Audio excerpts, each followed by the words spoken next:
Start करने से पहले आपको बता दें कि आज दोनों के दोनों भाजी अब शर्ट के अंदर आए, टी शर्ट से आ गए शर्ट पर, क्योंकि जिस तरह से पारा धीरे धीरे घटता है इसी तरह से सुखी बाबा का भी ऑरा धीरे धीरे घट रहा है। क्योंकि घटने के बाद आपको बता दें, क्योंकि अब कहीं ना कहीं मुश्किल में जान आ चुकी है, ये सोचकर कि आखिर ये जो आईपीएल है इसमें पॉसिबल क्या होने वाला है, क्योंकि सब कुछ जो है वो इम्पॉसिबल सा लग रहा है। जो तुम कह रहे हो ना मनीष, ये आईपीएल नहीं है, ये कौन सी है, अनप्रेडिक्टेबल लीग हो गई है। सच में जो आप प्रेडिक्ट करते हैं ना वो टोटली उल्टा हो रहा है। बेसिकली अगर आप देखें पिच सेम जैसे हम कह रहे थे वही पिच है, बट टीमों का जो बिहेव आ गया है वो बिल्कुल ही चेंज हो गया। वो गुरुजी कहते हैं कि ये बात वही है कि एक क्लास के अंदर जब सारे बच्चे पढ़ते हैं लेकिन फर्स्ट एक ही आता है, ये वो कैसे आता है ये आप सब लोगों को पता है, लेकिन जितनी सटीक जानकारी ये है, बच्चे फेल भी नहीं होते, बच्चे पास भी नहीं होते। और मास्टर जी एक है, पिच एक है, किताबें एक है, गेंद बल्ला एक है, तो फिर दूसरी टीम अच्छा कैसे कर रही है। मेरा स्टूडेंट तो जो हमारे स्टूडेंट, मेरा नहीं, मेरे जो स्टूडेंट है बेसिकली मुझे ऐसा लग रहा है कि जो वो पढ़ के गए हैं वो एग्जाम में वैसा नहीं कर रहे। ठीक है ना, ये चीज है। एग्जाम में अब आप अच्छा करें या ना करें, हम दोनों आप सभी लोगों का फिर से स्वागत करते हैं हमारे चैनल के अंदर जिसका नाम है फ्रेंडली स्पोर्ट्स। फ्रेंडली स्पोर्ट्स के अंदर हम बातें करते हैं एक ऐसे खेल की जहां पर खेल अच्छा देखने को मिले।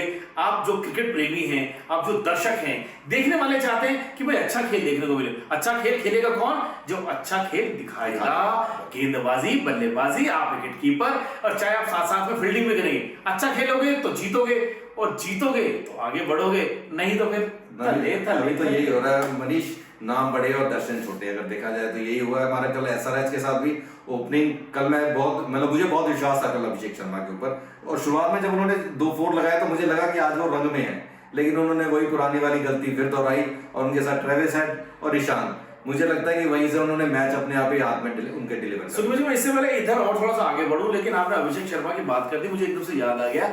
अभिषेक शर्मा जब बॉलिंग के लिए आए तो रदरफोर्ड ने 3 गेंद पे लगातार चौके मारे। अभिषेक शर्मा थोड़े से अंदर से हिल गए, उन्होंने अगली गेंद वाइड फेंक दी, अगली और जो गेंद फेंकी उस पर भी चौका खाया। अब मुझे ऐसा लग रहा है अभिषेक शर्मा को रात में सपने में वो रदरफोर्ड ही आता होगा, उसकी हर गेंद पर चौका मारता होगा। कल मनीष बहुत मतलब मेरे हिसाब से एसआरएच ने हमें बहुत नाम उम्मीद से बहुत बुरा खेले। नहीं, अगर आप नाखुश हो गए हो, मैं बोल रहा हूँ क्या ये वही वाली टीम है जो 300 मतलब कहती थी कि हम 300 का आंकड़ा वहां लगाएंगे? मनीष मेरा प्रेडिक्ट वही रहा ना, मुझे इस बार जो देखने को मिल रहा था, मुझे ये था कि आईपीएल में बड़े स्कोर के साथ मैच हो गए, लेकिन मुझे नहीं लगता उस हिसाब से आईपीएल प्रदर्शन कर रहा है। दूसरे फीका सा हो गया बेसिकली स्कोर के हिसाब से देखा जाए या बैटिंग के हिसाब से देखा जाए। जो मुझे लग रहा था कि एक टीम पे मैं दाव लगा रहा था कि एसआरएच 300 करेगी, बट मुझे उम्मीद ये थी कि एसआरएच को टक्कर देने के लिए 1-2 टीम और नजर आएगी, लेकिन 200 ही बहुत मुश्किल होगा। लेकिन मुझे ऐसा लग रहा है कि जिस तरह से मतलब अब ना आईपीएल के अंदर वो मजा खत्म हो गया बिल्कुल भी। मतलब 152 रन कमाल है यार आईपीएल जैसे मैच के अंदर, जहां पर आप बड़े बड़े अखबारों के अंदर आप देखोगे, समाचार चैनलों के अंदर देखोगे, वो जब आईपीएल की बात करते हैं सबसे पहली लाइन दे दनादन। जब दे दनादन है, यहां तो ले बनावन। बिल्कुल मनीष, और जो एक्चुअली 20 मैचेस के आसपास हो गए और कांटे का मुकाबला मुझे लगता है 2 या 3 ही मुश्किल से देखने को, बाकी सारे एक तरफा मैच हो रहे हैं। एक तरफा ही मैच है। आप देखिए 152 रन वो भी आपने 8 विकेट पर बनाए, बावजूद इसके मतलब मुझे ऐसा लगता है सुखी बाजी कि आपकी एसआरएच की टीम कुल 3 खिलाड़ियों को मैं अगर छोड़ दूं, 3 खिलाड़ियों के अलावा कोई एक ऐसा खिलाड़ी नहीं है जो दहाई अंक पर भी पहुंच गया हो। दूसरी चीज मनीष मुझे ऐसा लग रहा है उनको उनके मुताबिक पिच नहीं मिल रही, क्योंकि पिच देखा जाए तो पिच ने स्पिनरों को बहुत साथ देती है, और इनके जो प्लेयर्स हैं, जो एसआरएच के प्लेयर हैं, वो तेज पिचेस पे खेलने के आदी हो रखे हैं इस वक्त। लेकिन हाँ, मैं ये नहीं कह रहा कि वो गलत है, वो प्रोफेशनल क्रिकेटर हैं, उनको पिच के हिसाब से ढालना पड़ेगा, अपने आप को सोचना पड़ेगा, लेकिन वो आ नहीं रही बेसिकली उनके अंदर। सुखी बाजी देखो, मैं आपकी इस बात से बिल्कुल सहमत नहीं हूं। मैं जो विदेशी खिलाड़ी हैं, क्या ये पिच उनके लिए नहीं है? बिल्कुल मैं वही कह रहा हूं ना मनीष, देखो कि दे आर प्रोफेशनल्स, उनको इस चीज से सीखना चाहिए। बट हाँ, एज ए होम ग्राउंड के हिसाब से उनको जो पिच क्यूरेटर है, उनको अपनी होम टीम के हिसाब से बनानी चाहिए, जो कि उनका हक भी है। भाई क्लासन की अगर मैं बात करूं, अगर मैं क्लासन को कहता हूं कि एक ऐसा मुझे एकमात्र प्लेयर लगता है कि वो उसको जब भेजा जाता है वो अपना काम करके आता है। 5 मैचों में मैं एक मैच को अगर छोड़ दूं, चाहे वो 8 रन पे आउट हो दे, अदरवाइज वो हर मैच के अंदर अपना जो उनकी जिम्मेदारी वो बखूबी निभा रहे हैं। बिल्कुल कल भी अच्छा खेल रहे थे। वो सडनली एक साई किशोर की जो बॉल अंदर आ गई, वो थोड़ा सा परेशान कर गई, लेकिन उससे पहले बहुत जबरदस्त खेल रहे थे। जो आराम से देखिए, मैंने कहा ना दहाई के आंकड़े पर सिर्फ 3 खिलाड़ी पहुंचे। नीतीश रेड्डी 31 रन बनाए, क्लासिक की अगर बात करते हैं 27 रन बनाए उन्होंने, पैट कमिंस की बात करते हैं वो भी उन्होंने 22 रन बनाए। पैट कमिंस की पारी मुझे सबसे ज्यादा अच्छी लगी, 9 बॉलों पे 22 रन, बड़ा जबरदस्त खेला। और मुझे लगता है 152 जो स्कोर किया है उसमें सबसे बड़ा योगदान जो है पैट कमिंस का, वरना ये टीम 130-135 पे खत्म थी। मुझे तो मैं आपको सही बताऊं, मैं आपको कल दिल की बात बता रहा हूँ, कल मैंने मैच जैसे ही वो इनके विकेट धड़ाधड़ वो गिर रहे थे, मैंने अपना टीवी किया बंद और मुझे लगा कि मैं आपको थोड़ा म्यूजिक सुन लेता हूँ और मैं म्यूजिक की तरफ चला गया। लेकिन जब मैं दूसरी पारी को मैंने देखा कि जब मैंने देखा वो टोटल कितना चेस करना है 152, फिर मेरे मन में एक जिज्ञासा हुई कि आखिर ऐसा कौन बंदा था जो 152 तक ले गया। बिल्कुल बिल्कुल, वो मैंने कहा ना, अगर जो पैट कमिंस है ना मनीष, उसने अपने कैप्टन का वो निर्वाह किया कि कम से कम, अच्छा ऐसा नहीं है कि 153 कोई बहुत कम स्कोर है, क्योंकि ये जो पिच थी वो 150-170 तक की पिच थी, 200 वाली पिच नहीं थी। लेकिन शुभमन गिल ट्रुमेंडस बैटिंग, साथ में वाशिंगटन सुंदर जबरदस्त पार्टनरशिप। देखो वो कमाल करते हैं। हम शुरू से उनकी बात करते आ रहे हैं। आप अगर गुजरात टाइटंस की बात करते हैं, वो अच्छी रणनीति के साथ उतरते हैं, और जब रणनीति के साथ उतरते हैं, आप लगातार देखिए, आप टीवी स्क्रीन पर देखते होंगे, आशीष नेहरा की लगातार पूरे मैदान पर नजर रहती है। वो वहां से इशारे समझाते हैं कि स्टंप टू स्टंप बॉलिंग करो, और उन्होंने वही बात कल सिराज को समझाई थी। हुआ क्या, कल सिराज ने अपने 4 ओवर के अंदर जो उन्होंने कल कमाल किया है, 17 रन देकर 4 विकेट। मनीष कोच की बात कर रहे हैं तो मुझे लगता है जितनी टीम के कोचेस हैं उसमें नेहरा सबसे ज्यादा एक्टिव नजर आते हैं। पॉन्टिंग भी है बट नेहरा सबसे ज्यादा मुझे एक्टिव नजर आता है। मतलब देखिए, आप एक्टिवनेस उसके साथ साथ, क्यों, कहीं ना कहीं एक टीम है, और टीम है जब टीम एक नहीं है, टीम का मतलब बहुत सारे लोग होते हैं, मिलकर टीम बनती है, उनको वही काम जोड़कर काम कर रहे हैं, और बिल्कुल जोड़कर वो काम करने से लगातार वो आगे भी बढ़ रहे हैं। और मुझे ऐसा लगता है गुजरात टाइटंस जिस तरह से खेल रही है सुखीबाजी, वो कमाल कर रही है। और मनीष, आप सबकी बात कर रहे हैं तो जीटी के तरफ से रदरफोर्ड को भी नहीं भूल सकते, जबरदस्त 35 रन, बड़ा अच्छा स्ट्रोक्स का मुजाहरा किया उन्होंने। मुझे नहीं लगता किसी बॉलर को उन्होंने अपने ऊपर हावी होने दिया। देखिए यही तो कमाल है। मैंने रदरफोर्ड को जब बैटिंग करते देखता हूं, मैंने ये देखा है कि बॉलर अब उनसे डरते हैं।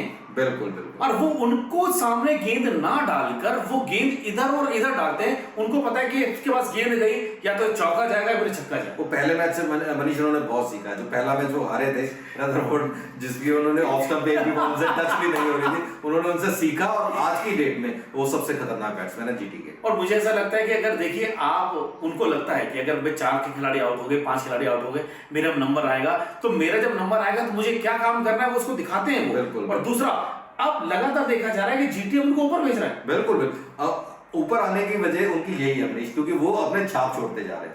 अगर आप ऊपर से देखें, कल मिलर और वो साई सुदर्शन बड़ी जल्दी आउट तो ऐसा लगा कि वापस एसआरएच वापस टीम उसमें मैच में आ गई है। बट उसके बाद शुभमन गिल और वाशिंगटन सुंदर ने जो पारी संभाला है, अल्टीमेट जिसे कहते हैं, उन्होंने स्ट्रोक्स भी खेले, उन्होंने बॉलों को रिस्पेक्ट भी करी। और वाशिंगटन सुंदर के जाते ही रदरफोर्ड ने जो अपना कमाल दिखाया, तो एक तरफा मैच हो जाता है। देखिए, कहने के लिए वाशिंगटन सुंदर बहुत पहले से शुभमन गिल के साथ खेल रहे हैं, लेकिन अगर मैं बात करूं शुभमन को थोड़ा सा हटा देते हैं गिल को हम, लेकिन वाशिंगटन सुंदर जिस तरह से कल वो बल्लेबाजी कर रहे थे, कहीं ना कहीं मुझे लग रहा है सुखीबाजी वो नॉक कर रहे हैं। मनीष, उन्होंने अपनी टीम को एक अपनी जगह दिखाई है कि मैं बैट्समैन भी बॉलर वो है ही। देखिए, तो जीटी की टीम के अंदर एक बड़ा अच्छा कॉम्बिनेशन हो गया, एक ऑलराउंडर, एक अच्छा ऑलराउंडर उनकी टीम में आ गया। और ऑलराउंडर होने की वजह से देखिए, हम क्या बात करते हैं कि आप जब भारतीय खिलाड़ी हैं तो कहीं ना कहीं आप अपनी छाप छोड़िए। आप जिस घर से खेलते हैं, जिस मैदान से खेलते हैं, जिस मोहल्ले में खेलते हैं, वहां पर जाकर आपके आसपास के लोग देखते हैं कि यार ये लड़का हमारे साथ खेलता है। और जब ये लड़का हमारे साथ खेलता है तो कहीं ना कहीं आप कुछ बच्चों के लिए रोल मॉडल भी बनते हैं, और अगर आप रोल मॉडल बनते हैं तो आपको कुछ ना कुछ अच्छा खेलेगा। और वैसे भी मनीष, पूरे आईपीएल में आपने मनीष की बात सुनी होगी, तो मनीष का बहुत ध्यान है कि इंडियन क्रिकेटर्स जो यंग है वो क्या कर रहे हैं, तो मनीष उनकी तरफ बहुत ज्यादा ध्यान दे रहे हैं। देखिए, मेरा कहने का मतलब है कि आप भारतीय हैं, भारतीय होना अपने आप में बहुत गर्व की बात है। अगर आप अपने आप को गौरवान्वित महसूस करते हैं, ये आपके लिए एक चैलेंज भी है, और ये अपने आप को प्रूव करने वाली बात है। क्यों? इंडिया की अब एक ही टीम नहीं है, इंडिया ए है, बी है, इंडिया सी है। इंडिया के साथ साथ अंडर 19 वाले लोग, अंडर 16 वाले, अंडर 14 की भी टीम है। बिल्कुल बिल्कुल। आते कहां से खिलाड़ी? ये आप ऐसा खेलते हैं तभी खिलाड़ी ऊपर आता है, आप अच्छा प्रदर्शन करते हैं तभी ऊपर आता है। रोल मॉडल बनते हैं, बेसिकली आप एक यंगस्टर के, एक बच्चे के रोल मॉडल बनते हैं, जो कि आपको देख के आगे सीखते हैं। और मैं तो बीसीसीआई को बहुत धन्यवाद करना चाहता हूं कि उसने आईपीएल जैसा फॉर्मेट बनाया है कि वो अब कितने सारे ऐसे कोचेस हैं जो हर स्टेट के लीग मैचेस में जाते हैं, वहां पर देखते हैं और कुछ ना कुछ खिलाड़ियों को चुनकर लेकर आते हैं और आईपीएल की जब ऑक्शन जब होती है उसके अंदर खिलाड़ी को लिया जाता है। आप देख लिए ना, मुंबई ने कितने वो लेके आए सर के, निहाल वडेरा जो कि पंजाब से खेल रहे हैं लेकिन वो भी मुंबई की वो है, अश्विनी कुमार, बिल्कुल ये आपका ये वियग्रा जो क्या नाम है, विघ्नेश उसका साहब, उसका विशाल विज्ञान में जो मतलब इतने सारे लोग हैं जो कमाल कर रहे हैं, जो नए नए आ रहे हैं। देखिए बात हुई है, ऐसे ही एक समय पर आप देखेंगे जो हमारे अर्शदीप हैं उनको भी ऐसे लेकर आए हैं धीरे धीरे करके। अब यहीं पे मनीष अगर बॉलर्स की बात करें तो कल सिराज ने जबरदस्त बॉलिंग, देखो 4 विकेट। मैं लगातार मैं कल सुखी भाजी मैं जो मैच देख रहा था ना, आशीष नेहरा को मैं इतने ध्यान से देखता हूं मैं कि यार वो बंदा कितना इन्वॉल्वमेंट दिखाता है, वो कितनी मेहनत करता है, वो बार बार सिराज को ऐसे इशारा कर रहा है, stump to stump, stump to stump, stump to stump bowling कर रहा है। और स्टंप टू स्टंप करने की वजह से ये हुआ कि सामने वाला बैट्समैन एक ही गेंद को लगातार नहीं खेल पा रहा था। उनकी बॉल में ना धार नजर आ रही है बेसिकली, अगर आप ओपन में करें तो वो ओपन में विकेट्स दे रहे हैं, लास्ट में डेथ ओवर्स में वहां भी विकेट दे रहे हैं। तो सिराज ने अपने आप को ये मतलब मेन बॉलर तो वो कर ही दिया है, साथ में इंडियन टीम में भी दरवाजा खटखटा रहे हैं। लेकिन कहीं ना कहीं मैं सुखी भाजी आप सिराज की बात करते हैं, सिराज के सीनियर खिलाड़ी की बात करूंगा, शायद उनसे कई सारे वो जिस तरह से आशीष नेहरा से वो शायद वो कुछ गुण सीखते होंगे, ऐसे ही उनके साथ ईशांत शर्मा भी खेल रहे हैं। लेकिन मुझे कल लगा ईशांत शर्मा आप देखेंगे 4 ओवर के अंदर आप सबसे ज्यादा पिटे हैं, मतलब 53 रन कल आपने दिए हैं। अगर मुझे लगता है 53 आप रन ना देते तो शायद सामने वाली जो विपक्ष की टीम है वो इतना और भी स्कोर ना करे। शुरू में ईशांत की बॉलिंग अच्छी थी, लास्ट के ओवर में उनकी लाइन बिल्कुल उसमें मैं उनको भी नहीं देता क्योंकि सामने कौन थे, पैट कमिंस ने उस ओवर में उनको मतलब टिकने का मौका ही नहीं था, ठीक है। वो 20 रन जो पड़े हैं उसकी वजह से उन्होंने पूरे का पूरा गेम ही चेंज कर दिया। बट हाँ, ईशान ने कल थोड़ी सी अपनी लाइन और लेंथ को थोड़ा सा डिफर करा है, जबकि पहले मैच में बहुत अच्छी लाइन लेंथ से बॉलिंग कराई। लेकिन मुझे कहीं ना कहीं थोड़ा सा यहाँ पर ऐसे जादू टोना भी लगता है। जरूर हो सकता है मनीष साहब, किस लिए जादू टोना हो सकता है? देखिए रामनवमी खत्म हो गई, भगवान जी ने हमारे साईं सुदर्शन और हमारा साईं किशोर दोनों को उन्होंने आशीर्वाद दिया है, क्योंकि नवरात्र के पूरे व्रत चल रहे थे, आपने भी रखे होंगे, आपको भी फल मिलना चाहिए। और मैं तो चाहता हूं कि माता रानी आप सभी की मनोकामना पूर्ण करे। लेकिन जब हम शुरुआत हमने करी थी इसकी बताने की क्या मनोकामना पूर्ण होगी आरसीबी की, ये 18वां संस्करण जीतने की, ये पता चलेगा। ठीक है, यानी आप बात कर रहे हैं अगले मैच की, यानी कि आज का जो मैच है आरसीबी और मुंबई इंडियंस,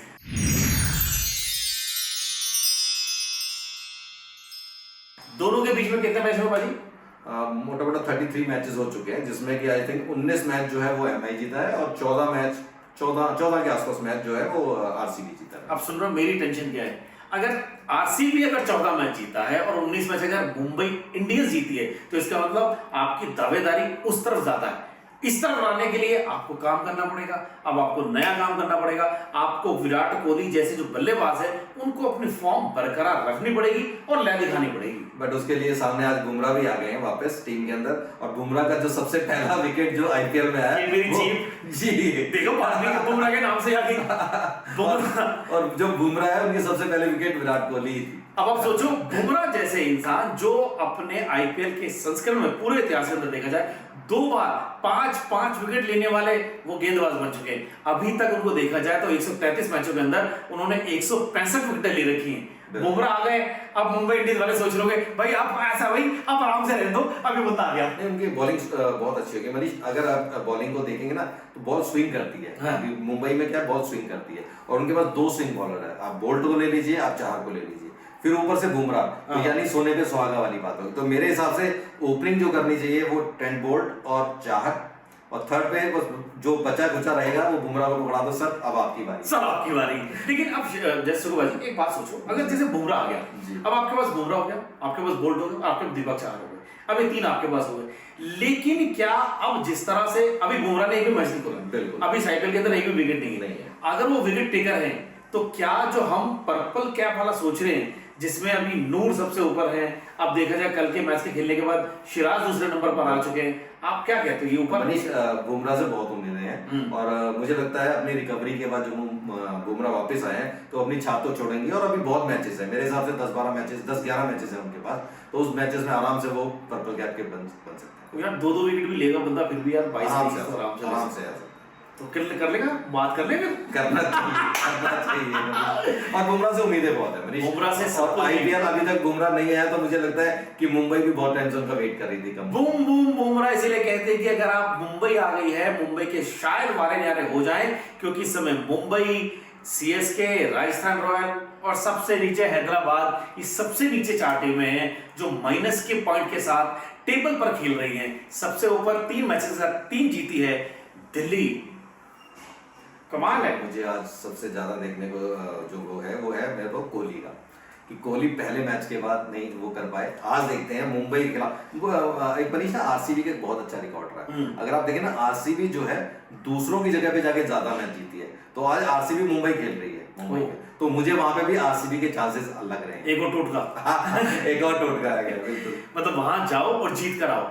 ये वाली बात तो फिर मतलब तुम्हारे हिसाब से तो कोचेस बोलते होंगे, और यार तुम दूसरी जगह जाते हो ना, जल्दी जीत के आते हो, जाओ जीत कर मनीष ये अनप्रेडिक्टेबल लीग है, तो यहाँ भी मुझे कहीं ना कहीं डर लगा रहता है इस प्रेडिक्शन के बाद। अब तो मैं मैच देखने से पहले बोल देता हूँ कि 200 रन तो बनेंगे ही नहीं। आप आराम से खेलो भाई, 120 गेंद है, आप 170-80 रन बना दो, इसके अंदर खेलो और सामने की टीम को इतने भी मत बनाने दीजिए। 200 पे कांटा हो रहा है मनीष, कांटे का मुकाबला 200 तक, जबकि आईपीएल में ये उम्मीद थी कि 240 भी नॉर्मल बहुत बड़ा स्कोर नहीं है, लेकिन आज मैंने देखा कि 190 और 200 पे भी टीम्स जीत रही हैं, तो ये बहुत बड़ी बात है। तो मुझे लगता है कि आज चाहे आरसीबी की बात करें, चाहे फिर हम मुंबई की बात करें, कोई भी ऐसा प्लेयर नहीं है शायद जो ऑरेंज कैप के लिए दावेदारी रखता हो। नहीं, उसमें कोई नहीं है मनीष। अभी तो पूरन सबसे ऊपर चल रहे हैं 201 रन के साथ, और साई सुदर्शन जीटी के 191, और साथ में मिचेल मार्श एलएसजी 184। तो अभी मुंबई का कोई काम आया नहीं है। आज के मैच के बाद देखते हैं कौन आगे आता है। कल के मैच के अंदर अगर आप देखें, कल के मैच के बाद, हाँ, जो हम पर्पल के उसके कैप की बात करते हैं, उसमें एक नाम जरूर और ऊपर ऐड हो चुका है जीटी का। अदरवाइज उसमें भी 2 जो नाम थे वो सीएसके के थे, लेकिन अब जो आप उसकी ऑरेंज कैप पे बात बता रहे हैं, इसमें 2 खिलाड़ी एक ही टीम से हैं साहब। बहुत बड़ी बात है ये। इसके लिए अगर एक ही टीम से तो अच्छा खेल रहे हैं, बिल्कुल अच्छा खेल रहे हैं। और सेम अगर पर्पल कैप की बात करें तो उसमें भी नूर अहमद अभी तक 10 विकेट लेकर सबसे, बट हाँ वही सुराज जो आपने बताया कि एक प्लेयर ऊपर है, वो है सिराज। अब वो 9 विकेट लेके सेकंड नंबर पे आ गया, और स्टार्क जो है वो तीसरे नंबर पे। तो आज मेरे हिसाब से आप क्या कहते हो, आज ये आरसीबी जीतेगी? मनीष एज ए टोटका उसे जीतना चाहिए, बट मुंबई इंडियन है और बुमराह की वापसी हुई है, तो कांटे का मुकाबला। तो कहाँ जाना चाहते हो, मतलब फिर 60-40 मुंबई। 60-40 मुंबई, मतलब तुम 60% मुंबई या 40% आरसीबी। मतलब ये वही बंदा है, ये वही बंदा है कि जब वो लेग शुरुआत में हमने बात करी थी कि आरसीबी ही जीतेगी, 18वां संस्करण उनके पास ही जाना चाहिए 60-40 में। मनीष आज बुमराह की वापसी से मुझे कुछ, क्योंकि देखिए मैंने कहा ना कि ये अनप्रेडिक्टेबल है, क्योंकि मैं कुछ और प्रेडिक्ट कर रहा था, ठीक है, तो ऐसा ने जो है सारी वो खत्म कर दी, तो अब मुझे थोड़ा सा सोचने पे दोबारा से मजबूर होना पड़ा। कोई बात नहीं, बूम बूम बुमराह, आप अपना बूम बूम जारी रखिए, लेकिन मुझे ऐसा लगता है कि विराट कोहली का जो विराट रूप है वो अपना मैच अपना अच्छे से खेलेंगे, अपना रंग दिखाएंगे। क्या कुछ होगा हम कल फिर आपको बताएंगे। मिलेंगे आपसे कल एक और नए वीडियो के साथ। तब तक के लिए चैनल आपके पास है, सब्सक्राइब करने का बटन आपके मोबाइल में है, आगे भेजने वाला बटन भी आपके मोबाइल में है। काम करते रहिए, बटन दबाते रहिए, लोगों को खुश करते रहिए, हंसते रहिए और हंसाते रहिए। तब तक के लिए